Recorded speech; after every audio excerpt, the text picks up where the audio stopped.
আসসালামু আলাইকুম। আমি আজকে আপনাদের দেখাবো একটি খুব ইউনিক রেসিপি। এটা হচ্ছে মোচার বড়া। এটা হচ্ছে কলার মোচা দিয়ে।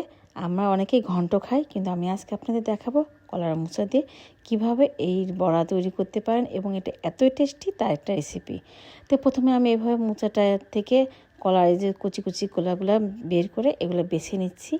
আপনারা দেখতে পাচ্ছেন ভেতরে শক্ত শীটটা ফেলে দিচ্ছি এইগুলো থেকে। আর এই যে ভেতরে এই সাদা অংশটা এটা এইভাবে রেখে দিচ্ছি। তারপর এখন এগুলোকে ছোটো ছোটো কুচি কুচি করে কেটে নিব। আর এই দেখেন, এর ভেতরে যখন এই বড় মোচাটা কাটবো এর মধ্যে এরকম আঁশ থাকবে, এটা ফেলে দিতে হবে। ফেলে দিয়ে আমি এখন এগুলোকে সুন্দর করে ছোটো ছোটো করে কেটে নিচ্ছি। এটা এখন এই কলার এই ভেতরে ফুলগুলোও কেটে নিচ্ছি। ওটা কাটা হওয়ার পরে এইগুলো যখন আমার সমস্ত কাটা হয়ে যাবে, তারপর আমি এগুলোকে ধুয়ে প্রেসারে দিয়ে ছিটি তুলে নিব। তো আমি আপনাদের পুরাটাই সুন্দর করে দেখাই দিচ্ছি কিভাবে করবেন। তো দেখেন আমার এটা হয়ে গেছে, কতটা সুন্দর ছোটো ছোটো করে কাটছি।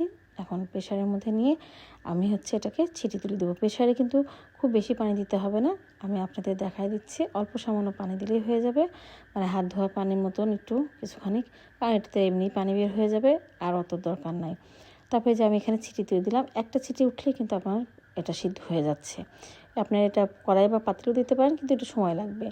এই দেখেন আমি এখান থেকে নিয়ে নিয়েছি অর্ধেকখানিক, আর অর্ধেকখানিক ঘন্টার জন্য রেখে দিয়েছি। তারপর এর মধ্যে আমি দিয়ে দিচ্ছি একটু বেশি করে পেঁয়াজ কাটা এবং মরিচ কাটা। মানে এটা হচ্ছে মূলত মাখানো হবে, তাই এখন এর মধ্যে দিয়ে দিলাম আমি একটু চাট মশলা, জিরা ভাজা গুঁড়া একসঙ্গে করে রেখে দিয়েছিলাম। আর দিয়ে দিচ্ছি পরিমাণ লবণ, আর আদা বাটা। এখানে অন্য কোনো কিছু বাটা দিতে যাবে না, আদা বাটাটা কিন্তু তাও সামান্য, খুব বেশি দিলে আবার গন্ধ বলবে।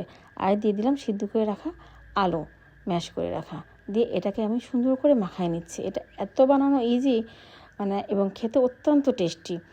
তারপর আমি এখানে দিলাম একটু চিলি ফ্লেক্স। এটা আপনার ঝাল খুব একটা বেশি করবে না, কিন্তু একটা অন্যরকম স্বাদ আনবে, ফ্লেভার আনবে, স্বাদও আনবে। তারপর এটাকে আমি মাখায় নিয়ে এখন এই যে এইভাবে লম্বা লম্বা করে আমি শেপ দিয়ে নিচ্ছি। মানে আপনারা গোল করলেও ইচ্ছা করলে গোল করতে পারবেন, মানে শেপটা আপনাদের ইচ্ছা। তারপর আমি এখানে অন্য একটা বাটিতে পানি বেসন নিচ্ছি 2 চা চামচ, নিয়ে 1 চা চামচ ময়দা, আর 1 চা চামচ কর্নফ্লাওয়ার নিয়ে আমি আর একটু চালের গুঁড়া নিয়ে এটাকে একটু লবণ দিয়ে আমি অল্প সামান্য পানি দিয়ে মিলিয়ে নিচ্ছি। মানে এটা একটু একটা পাতলা দ্রবণ হবে, খুব বেশি হবে না। মানে এটা আমি অনেকে ডিম দিয়েও করলেও হয়, আমি ডিম দিয়েও করছি, আবার এটা দিয়ে কিন্তু বেশি স্বাদ লাগে। তারপর আমি এটাকে এখন এই যে এই ময়দার মিশ্রণটার মধ্যে ডুবাই আমি বেড ক্যামের মধ্যে মিলাই নিচ্ছি। এটাকে কিন্তু বেড ক্যামের মধ্যে দিতে হবে, এবং দিলেই বেশি স্বাদ। আপনারা আবার এমনি ডাইরেক্ট করতে চান না, আমি এই যে দেখা যাচ্ছে খুব চেপে চেপে করবেন না, হালকা একটু এরকম করে লাগাই নিলে হয়ে যাবে। তো এখন যে আমার এক এক করে সবগুলো করা হয়ে গেছে, এখন আমি হালকা হিটে ভেজে নিচ্ছি।